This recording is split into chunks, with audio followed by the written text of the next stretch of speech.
Well, this is going to be a Martin Luther King Day to remember for a long time. Martin Luther King Day of 2022. Things happened. Um, Mid-afternoon, the roof collapsed on the local nursing home with people in it. Major structural failure. So obviously we're in Maine. It's January. We're in the dead of winter. Nursing home is 2 stories, and you have assisted living, so you have people who can get around on their own, but just need some help making it in life. And then you have people who are basically bedridden and can't do anything for themselves. Those are the kind of folks that live at this place. And the Southland just got slammed with ice and snow all the way up to the eastern seaboard. This is that major powder keg storm that's been talked about. And up here, we didn't really get snow. We got heavy, heavy rain and a lot of heavy wind. And that caused this issue. So mid-afternoon, the roof failed. And that caused the place to have to be evacuated. How do you evacuate roughly 40 people from a 2-story facility in fast order and get all of their belongings, get their beds, wheelchairs, everything they need, get them out, get them in another place, get them set up? Well, I'm going to break this and show you about 20 seconds of some pictures. The first two I stole. I know the people who took them, they're credited in the photos. And the rest of them I took. You'll see the back of a box truck and a tow truck. Well, why would you want a tow truck to help evacuate a nursing home? Here's why.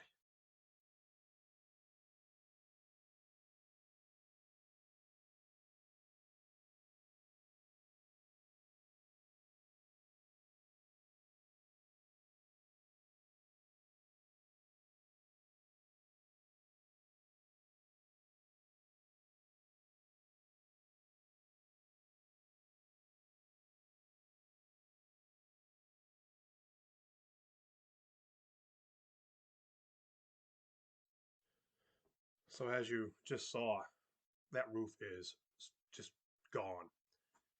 It used to be a flat roof, and you could see the buckling in it. If you can zoom in on the picture at all, you'll see where it's caved in. And then on the back side of the building, you can see where it's hanging off the wall.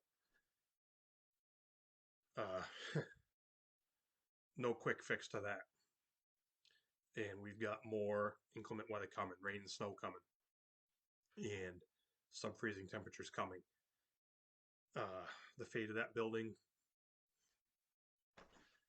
can't tell you, but it ain't going to be good.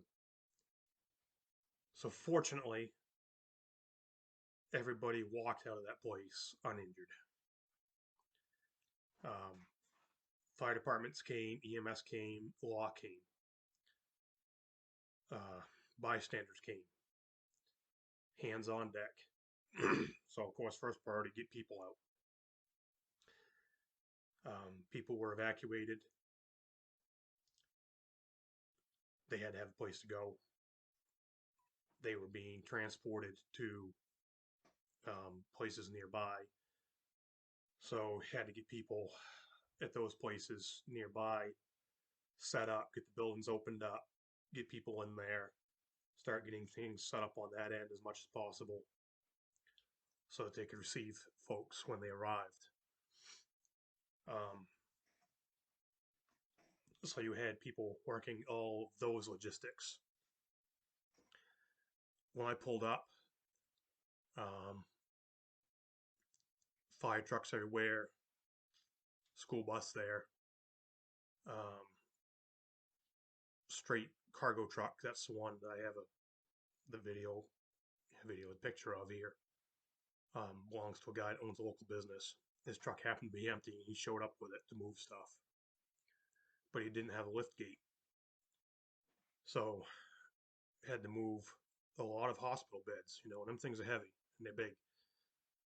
So it was decided to put them in that truck along with personal belongings, oxygen generators, food, uh, just tons of stuff. So you'll see how the tow truck was utilized to do that, because guys trying to pick them hospital beds up, pick all that stuff up, and stuff them all in that truck. You know, that's some heavy lifting. So we were able to put them onto the tow truck. You know, he had his ramp down, wheel stuffer under that flatbed, go into holding pattern.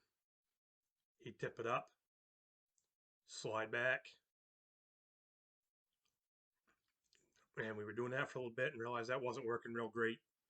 So we stopped doing that, and he just started becoming a pivot and lift point. So we get stuff on that tow truck, and then he just come up level. Then the truck driver would just roll back until he was flagged to stop. Then you throw all the crap off the tow truck into the back of the box truck. Then when the tow truck was empty, box truck driver would pull ahead a little bit, make some distance. Tow truck driver would ramp back down again. Do and repeat, do and repeat, do and repeat, and that's what we did.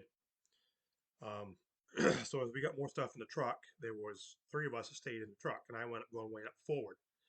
I was trying to get a picture. I wasn't trying to get me. I was trying to get a picture of the stuff behind me, the hospital beds, the bags, the boxes, all that stuff. But the flash didn't go off on the phone, so I didn't get that. We were stacking hospital beds up to 3 high in that truck, stuffing boxes and around them, trying to keep things from moving around.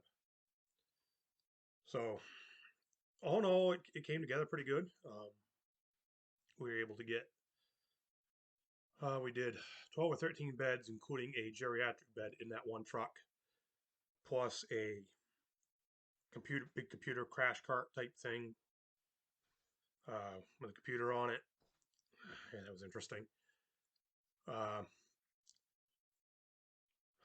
Bags, cans of food, carts, wagons, tons and tons of stuff we packed in that truck.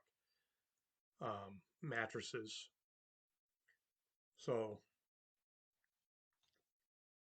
the smaller stuff, the softer stuff, because the beds were taking up so much space going back. So I stayed up toward the forward part of the truck, and the guys in the rear kept throwing mattresses, kept throwing bags, boxes, and I kept stuffing and stacking in the front. It worked good. Getting out was a little bit interesting. I'm glad nobody recorded that because it wasn't graceful.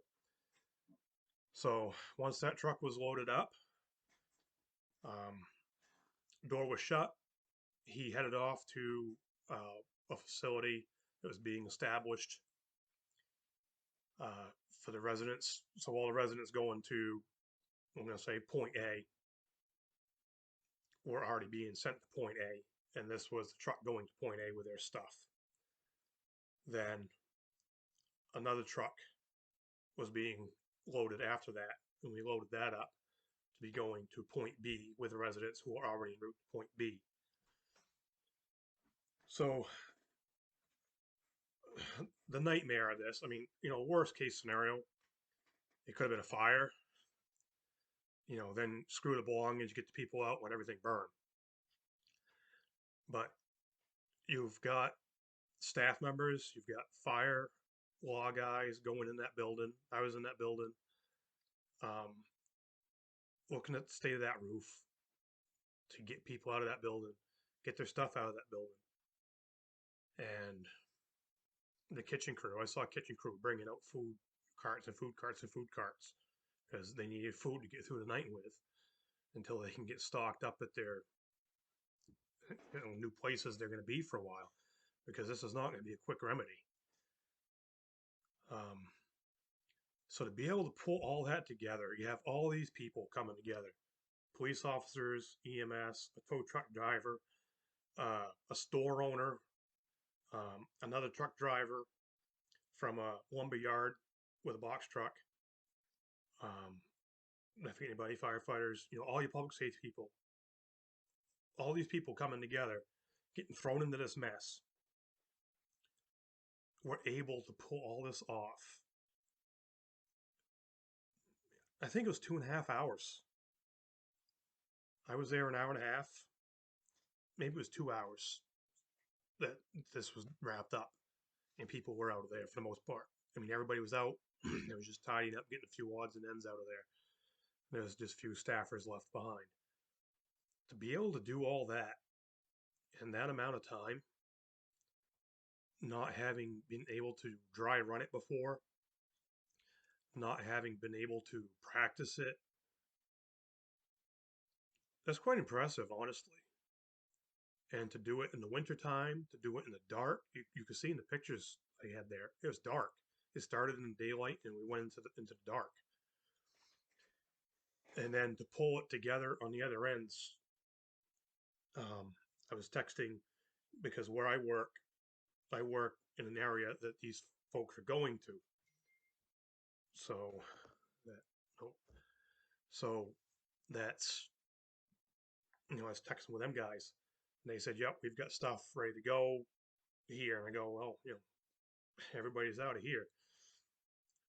So for all the logistics is just amazing how everybody came together and the teamwork. You didn't have people barking orders, yelling and screaming. You didn't have pointing fingers. You didn't have ego issues that I saw. Everybody just kind of fell into line and here's what we got to do, and we're going to get it done. And it got done.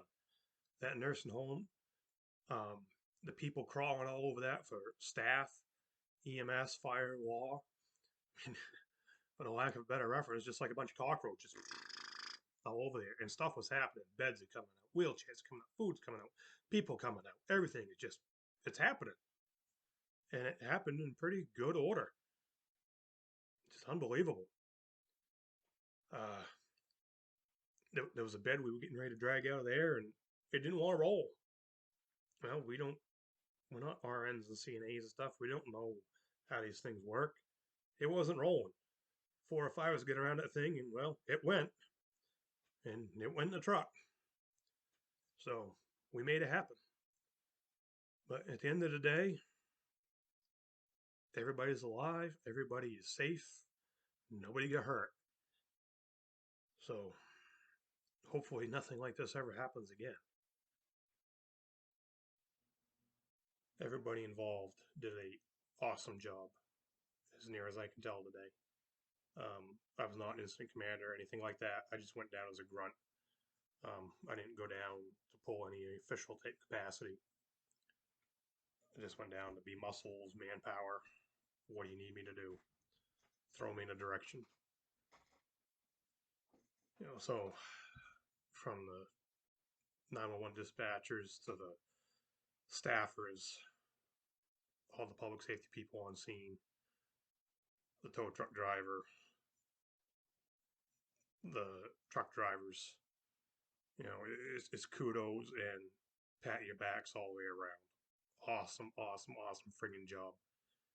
Um, Out of the chaos and mayhem, bringing everything together and making that happen in that amount of time, you can't beat it. It reminded me a lot of 1998, the ice storm up here, when things need to be done. People here make things happen.